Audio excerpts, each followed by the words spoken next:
बार्शी तालुक्यातील गौडगावमध्ये श्री राजंबर रामराव भड यांच्या शेतामधील मंदिराच्या कळसाची मिरवणूक दिनांक 9/4/2025 वार बुधवार 3 ते 6 वाजेपर्यंत, तसेच दिनांक 10/4/2025 वार गुरुवार प्राणप्रतिष्ठा श्री मयूर राजाज्ञे गुरुजी वैराग यांच्या हस्ते सकाळी 8 ते 10 वाजेपर्यंत, तसेच हभप अनिकेत महाराज भातंब्रेकर श्री स्वामी समर्थ वारकरी शिक्षण संस्था भातंब्रे यांचे कीर्तन, श्री श ब्र 108 प्रभुदेव शिवाचार्य गुरु कांतेश्वर शिवाचार्य माढेकर महाराज माढेकर स्वामी मठ संस्थान माढा यांच्या शुभ हस्ते कलशरोहण प्रसाद गौडगाव संगमनेर रस्त्यामधील नदी काठवर गौडगाव तालुका बार्शी जिल्हा सोलापूर।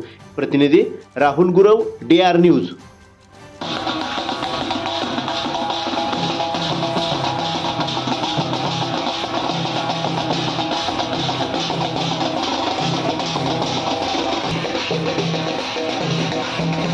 रामकृष्ण हरी। मौजे गौडगाव तालुका बार्शी जिल्हा सोलापूर या ठिकाणचे एक प्रगतशील शेतकरी सन्माननीय राजंबर रामराव भड यांच्या स्वतःच्या शेतामध्ये त्यांना काही प्रचिती आली आणि त्यामुळं त्यांनी शेतामध्ये आपल्या भगवान शंकराचं एक सुंदर असं मंदिर बांधलेलं आहे। त्या मंदिराची पायाभरणीपासून ते कलशारोहणापर्यंतचं सुंदर असं काम परिपूर्ण झाल्यानंतर कळसानं कोणत्याही मंदिराची पूर्णत्व असतं, कोणत्याही मंदिराचं पूर्णत्व हे कळसामध्ये असतं। ज्ञानदेवे रचिला पाया तुका झालासे कळस, जसं की वारकरी संप्रदायाचा कळस जगद्गुरू तुकोबराय आहे, त्याप्रमाणे कोणतंही मंदिर असेल तर त्या मंदिराची पूर्णत्व किंवा मंदिराची पूर्तता ही कलशारोहण असते। आणि आज कलशारोहणाचा अत्यंत सुंदर असा कार्यक्रम आज त्यांच्या शेतामध्ये झालेला आहे। त्याकरिता माडेकर महाराज माडेकर मठाचे मठाधिपती त्यांच्या हस्ते आज कलशारोहण पूर्णत्वाला गेलेला आहे। सुंदर असा कलश झालेला आहे आणि त्यानिमित्त हजारोच्या संख्येनं भगवान शिवशंकराचे भक्त आज या ठिकाणी त्यांच्या शेतामध्ये उपस्थित होते। आणि त्याचप्रमाणे त्या ठिकाणी हरिभक्तीपरायण आदरणीय अनिकेत महाराज राऊत यांचं सुश्राव्य असं शिवभोळा चक्रवर्ती त्यांचे पाये माझी चित्ती या अभंगावरती सुंदर असं कीर्तनही झालं। कीर्तन निरूपणानंतर जेवढी मंडळी या ठिकाणी आलेली होती त्या सर्व मंडळींना, सर्व भाविकांना महाप्रसादाची व्यवस्था भड परिवाराकडून करण्यात आलेली होती। त्याचप्रमाणे कलशारोहणाकरिता ज्या माहेरवाशिनींनी, गावातील स्त्रियांनी जी काही मदत केलेली असेल, कारण एक शास्त्रामध्ये विधी आहे, आपल्या गावामध्ये जर मंदिर होत असेल तर त्या मंदिराचं कलशारोहण हे त्या माहेरवाशिनींनी करायचं असतं आणि त्याकरता त्यांनी आपल्या प्रपंचामधून काही दान तिथं द्यायचं असतं। आणि त्या योगे जवळजवळ 100हून अधिक महिला यांनी सुंदर असं त्या ठिकाणी नियोजन करून आपल्या त्या कलशारोहणासाठी जो काही निधी दिला तो निधी त्यांनी त्या ठिकाणी सुपूर्द केला। आणि त्याच्यातून उतराई होण्याकरता म्हणून भड परिवाराकडून त्यांचं सन्मानपूर्वक त्यांचा सन्मान देऊन, सन्मानचिन्ह देऊन किंवा त्यांना एक वस्तू देऊन, भेटवस्तू देऊन त्यांचा गौरवही करण्यात आला, सन्मान करण्यात आला। आणि हजारोच्या संख्येनं आज या ठिकाणी महाप्रसाद घेऊन सर्वजण तृप्त झाले। अशा पद्धतीनं आज गौडगावमध्ये अतिशय सुंदर असा हा एक कलशारोहणाचा यापूर्वी गौडगावमध्ये कधी आम्ही पाहिला नव्हता आणि यापुढेही कधी होईल का नाही असंही सांगता येणार नाही, असा सुंदर सोहळा आज आपण या ठिकाणी अनुभवलेला आहे, आज पाहिलेला आहे। कारण पाहे रे पंढरी डोळा पहावी पंढरी त्या योगे करून आज जो सोहळा झाला तो असं वाटत होतं की आपण श्रीक्षेत्र काशी येत आहोत की पंढरपूरमध्ये येत आहोत, असा आनंदाचा सोहळा आज भड परिवाराकडून करण्यात आला। त्याचं नियोजनही सुंदर झालं आणि त्या योगे मी यानिमित्त आलेल्या सर्व भाविकांना मी शुभेच्छा देतो आणि थांबतो।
नये. आता दुसरा विचार सांगतो. काही साधक म्हटले महाराज या जीवानं जीवाचं वर्णन करावं, काय अडचण आहे? एका जीवानं दुसऱ्या जीवाचं वर्णन करावं, काय अडचण आहे? कारण ज्ञानोबाने सांगतात हाही जीव दुःखात आहे आणि तोही जीव दुःखात आहे. म्हणजे यालाही सुख पाहिजे त्यालाही सुख पाहिजे, दोन्ही जीव दुःखात आहेत. मग माझा तुम्हाला साधा प्रश्न आहे, मला सांगा दुःख दुःखाकडे गेलं तर पदरामध्ये सुख पडेल का? दुःखच पडेल किंवा. आमच्या वडील सांगत असतात एक माणूस जंगलामध्ये फिरण्याकरता गेला, दुपारी 12 वाजता जंगलामध्ये फिरण्याकरता गेला आणि फिरता फिरता ते 3:30-4 वाजत आले, रस्ता सापडत नाही त्याला. आता काय करावं? जवळजवळ 6 वाजत आले. त्याच्या मनामध्ये विचार आला की 6 वाजले, रस्ता सापडत नाही, नक्की वाघ येईल, सिंह येईल, आपल्याला खाऊन टाकेल. याचा अर्थ आज आपण म्हणणार इतकं वाईट वाटायला लागलं, रडायला लागला. पण तेवढ्या क्षणामध्ये समोर एक माणूस येताना त्याने बघितला. त्या माणसाकडे पळत पळत गेला, त्याचे पाय धरले आणि त्याला सांगितलं बघा मी दुपारी 12 पासून रस्ता चुकलो, या जंगलातून बाहेर पडायचा मला मार्ग सांगा. समोरचा म्हटला तू कधीपासून चुकला? तो मला दुपारी 12 पासून. समोरचा म्हटला वेगळा तू दुपारी 12 पासून चुकला, पण मी गेले 8 दिवस झालं चुकलो. मला सांगा 8 दिवस झालं रस्ता चुकलेला माणूस दुपारी रस्ता चुकलेला माणसाला वाट दाखवेल का? नाही नाही नाही. हाही जीव दुःखात आहे आणि तोही जीव दुःखात आहे. या जीवानं जीवाचं वर्णन करून जमत नाही.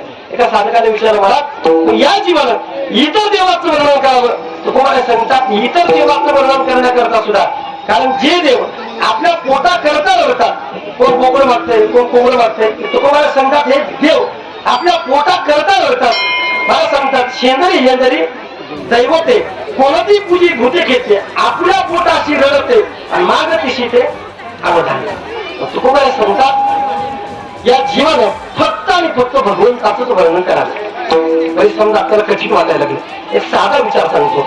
मला सांगा भगवंताचं का वर्णन करायचं? एखाद्याकडून जर आपण 1,000 रुपये उसने घेतले तर देणारा काय सांगतो, मालक मरेपर्यंत तुमचे उपकार विसरणार, नुसते 1,000 घेतले तर. आम्हाला सांगा देवाने एवढा मौल्यवान असणारा मर्जी आपल्याला दान दिला, कसा दिला? दान दिला. मग मला सांगा एवढं शरीर देवाला आपल्याला दान दिलंय, मग एकदा तरी त्याचं नाव गेलं काय अर्थ? लोक तसं करत नाही, लोक फार गमतीचे. प्रसंग असा होता, त्या एका विहिरीच्या काठावरती 10-5 महिला दोन झोप होत्या.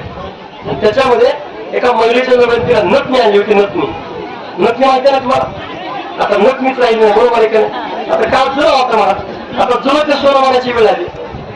आपल्याकडे ते म्हणतात बघ इंग्रजीमध्ये ओल्ड इज जुनं ते सोनं मानाची वेळ आली. आता इथे सगळ्या माता भगिनी बसते, त्याच्यामध्ये म्हाताऱ्याचे भरपूर बघा. एक साधा तुम्हाला प्रश्न विचारतो, तुमच्या काळामध्ये तव्यावरून भाकर काढली आणि त्याला म्हणा आला मला भाकर लावली, भाकर फुगायची का? मुळा की फुगायची ना. आता भाकर फुगत नाही, भाकर करणारी फुगती. आमच्याकडे सांगतोय कीर्तन करून जायचंय मला, जुनं ते सुरू होण्याची वेळ आहे. मग ते नथनी आणली होती, 25,000ची नथनी आणली. मग त्या सगळ्या बाया कौतुक करायला लागल्या, काय तुझ्या नवऱ्याचं तुझ्यावरती प्रेम आहे म्हणे, 25,000ची नथनी आणली. आणि जसं जसं बाया कौतुक करतील तसं तसं हिला आनंद वाटायला लागला की माझ्या नवऱ्याचं एवढं प्रेम आहे, तालुक्याच्या गावाला गेले 25,000ची नथनी आणली. एवढं कौतुक करायला लागली. 2 तास जरा बाई नवऱ्याचं नाव घेत होते. कशासाठी? बोला की नथनी आणली म्हणजे फुकट पुणेपणाचं नाव घेत, म्हणून कीर्तनाला आम्हाला सुद्धा पाकिट घेऊन जावं लागतं. गमतीत बोल. 2 तास जरा बाई नवऱ्याचं नाव घेते आणि तिथून कबीर महाराज निघाले होते. हे सगळं कबीर महाराजांनी ऐकलं. कबीर महाराज विचार करतात नाकामध्ये घालण्याकरता नथनी आणली म्हणून बाई 2 तास जरा नवऱ्याचं नाव घ्यायचे. वाक्य ऐकवत फार गोड आहे. कबीर महाराज सांगतात नाकामध्ये घालण्याकरता नथनी आणली म्हणून बाई 2 तास जरा नवऱ्याचं नाव घेते, पण नथनी घालण्याकरता ज्या देवाला नाक दिलं त्या देवाला मात्र विसरून गेली. बार बार लेकिन नाक दिया जिसको यार नहीं उसको भूल गई ना. कबीर महाराज सांगतात ज्या देवाला नथनी घालण्याकरता नाक दिलं त्या देवाला मात्र विसरून गेली. आणि याला जोडून तुम्हाला सांगतात जेणे हा जीव दिला दान तयाचे तरी म्हणजे आम्हाला दान दिला, याच्या करता आम्ही भगवंताचं वर्णन करायला. ओम कलशस्य मुखे रुद्रकंठे विष्णु समाश्रितः मूले तत्र स्थितो ब्रह्मा मध्ये मातु गणस्मृताः कुक्षेतु सागरा सर्वे सप्तद्वीपा वसुंधरः ऋग्वेदो यजुर्वेदो सामवेदो अथर्ववर्णः अंगे च सहिता सर्वे कलशंतु समाश्रितः. कलशाचं महत्त्व म्हणजे जो गाभाऱ्यामध्ये देव असतो त्या देवामध्ये जे दैवत्व असतं हं. तेच दैवत्व शिखरामध्ये सुद्धा प्राप्त होतं. हं. म्हणून या ठिकाणी आपण शिखराचं दर्शन करतो. शिखराचं दर्शन केल्याबरोबर गाभाऱ्यात असलेल्या भगवंताला आपलं दर्शन पोचतं आणि आपल्या संसाराची वस्तू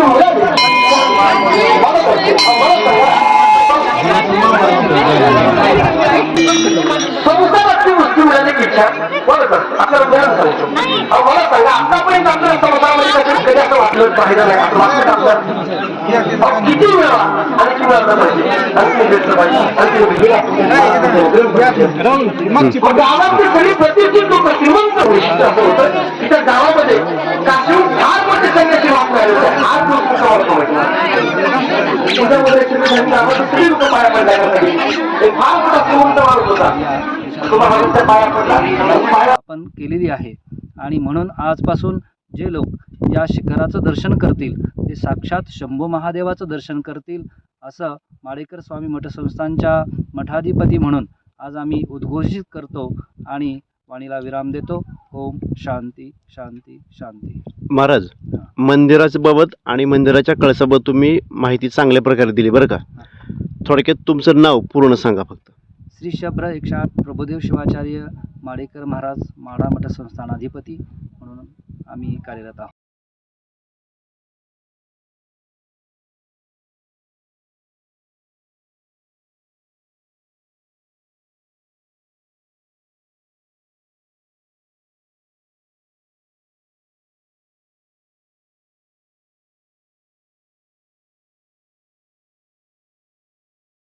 आपल्याला गेल्याबरोबर एकाच क्षणात त्या कळगीची आणि मंत्रीची नजर एक झाल्याबरोबर एकाच क्षणात मंत्रीच्या मनात कुणाच्या मनात गेला कैकीच्या मनामध्ये गेला.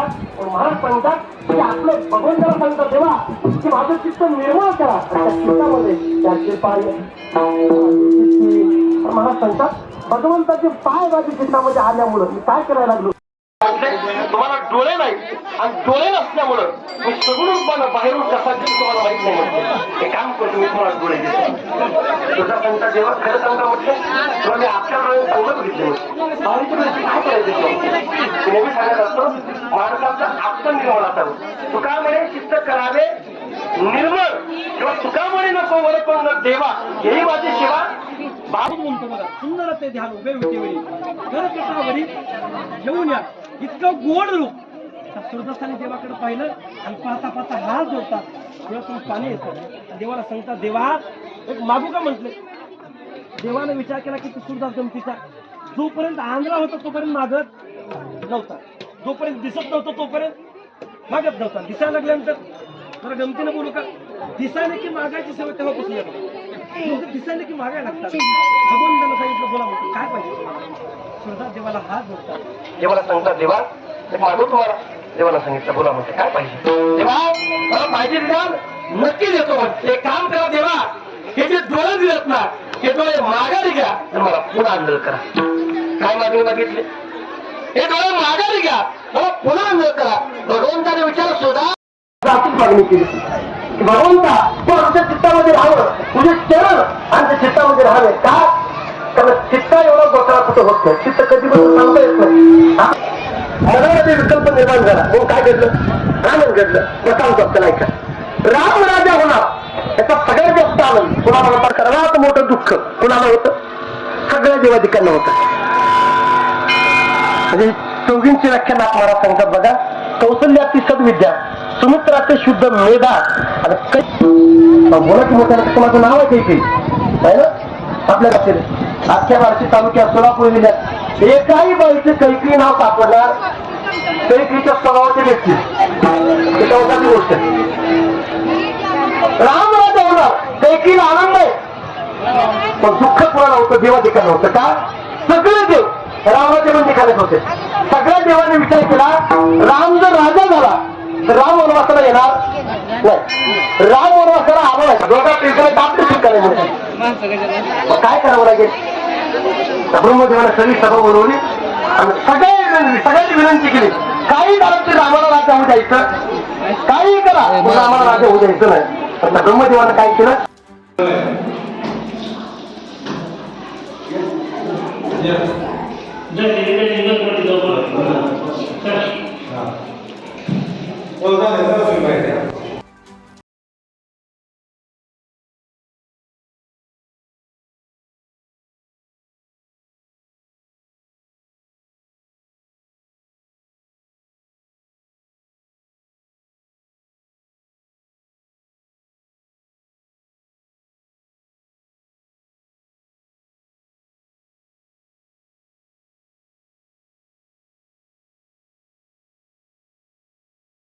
आपल्या भागातील बातम्यांसाठी संपर्क राहुल गुरव 9689322503. चला तर मग आजच संपर्क साधा आपल्या भागातील बातम्यांसाठी.